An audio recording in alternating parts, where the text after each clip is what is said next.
I'm Dr. David Baker Hargrove. And I'm Robert Baker Hargrove. And we're at the top of your inbox. This is the place where we come together to bring to you all of our years of lessons learned from owning and operating businesses, both independently and together. And our goal is to provide you with a little bit of a business bite for you to take back to your company to help your business grow and your leaders develop. So, Dr. Dave, what's at the top of your inbox today? So today, I thought that we would talk about the importance of getting it in writing. Getting it in writing. Yes, that is extremely important. In a very short way of putting it, it helps lock things in a very clear manner. But there's a lot more to that. And so when we're talking about getting things in writing, it extends to employees, it extends to vendors, it extends to anyone that you're doing business with, to make sure that it's very clear what each party is responsible for. But let's dive a little bit deeper into that. So when you're talking about getting in writing, Dr. Dave, what are some of the things that you want to consider? So really the importance behind all of this is to protect you and the future of your business down the line, because all relationships are great until they're not. And so when you get everything in writing in the beginning, it really just protects you down the line in case things don't go as well as they're going right now, when everything is all set up in the beginning and ready to go. So when we talk about vendor relationships, those are going to be the most important contracts that you have. And, there are key components that you want to make sure that are included. The first thing is the terms of the contract, which would involve the price and the payment. How often do you have to pay? When do you have to pay it? What are you paying for? What is the vendor supposed to do? How often are they supposed to do it? And, what services? All of that should be in the meat of the contract, so that all parties understand exactly what we're going to do. Absolutely. Under the four corners of this contract. So that's really important, first off. Secondly, is what happens in the event of a dispute. So if the vendor doesn't do what they're supposed to do, or they don't do it correctly or well, or to your standards or what you thought you was going to get, or if unfortunately you don't do what you're supposed to do, how do either party resolve this dispute to satisfaction? And you want to have that laid out as specifically as possible. Yes. So how you can resolve that. And then thirdly is termination. So there needs to be an exact termination date in the contract. But other than that, what happens if either party wants out of the contract because this just really isn't working? And that happens a lot. We've seen for us that this happens a lot. And I always want to get an out clause.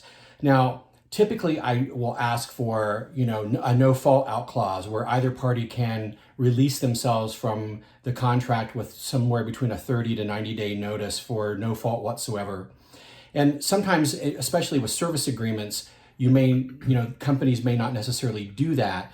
But what you could also ask for, which I think is reasonable, is a buyout clause. And so you pay a certain percentage of the contract, which would be amenable to you, that you could buy out of the rest of the contract, and so that you could be able to get yourself out. Right. These are very key components of vendor contracts that you want to make sure that are included. And if you can't get all of them, then I would say that would be a red flag that you probably need to continue to work with other vendors. So David just gave you a lot of information. And so the one thing that I want you to take away from that is who, what, where, why, and how. If you can get those questions answered and clearly laid out in your vendor contract, then it will really help make sure that you can continue to move forward. The who are the two parties? What is it that you're providing? When are you providing? What deliverables are you providing? What's the timeline? How are you doing it? Is there a specific methodology? And then why are you doing it? You want to make sure that both parties understand this is why we're entering into this agreement. So if you can get those questions answered, it will really help make sure that your contract clearly states what it is that you need. Now, the one thing I will also say is that a contract is a legal document, but what's really important is that you have some sort of documentation that really clarifies and lays out expectations. And that's where clear documentation comes from with your employees, whether it is an offer letter or an employee handbook, whether it's policies and procedures. It really is very important. But some of the things I would say that you want to include in an offer letter are your type of benefits, compensation, if there are other things and responsibilities that you want to include in there, really clarify and lay those things out from the very beginning. That way, when the employee does sign it, they're understanding, hey, this is what I'm getting paid, this is what I'm getting paid for, and here's some of the things that are benefits to me as well. Employee handbook, what's really important about that is within it, you can then dictate behavior in regards to what you expect and how you expect your employees to behave, whether it's, hey, this is what we expect from a social media standpoint. Don't post something negative about the company that you're working for or something derogatory towards maybe other clients or, if we're providing services to our community. Anything of those types of natures, you really want to make sure that you have some very clear expectations from a social media standpoint, interpersonal behavior within the company, conduct. Those types of things are really important. So then when you get them to sign it, you can hold them to those expectations, and whether it is written or electronic signature. These are just some of the things that you should consider. It's not all of them, but it's really important that you take time, sit back and think, hey, how do I hold people accountable? How do we continue to move forward? But also, how do you hold yourself accountable? Because remember, there are two parties whenever it comes to a documentation or an agreement. So you really want to make sure that both of you are truly understanding what those expectations are.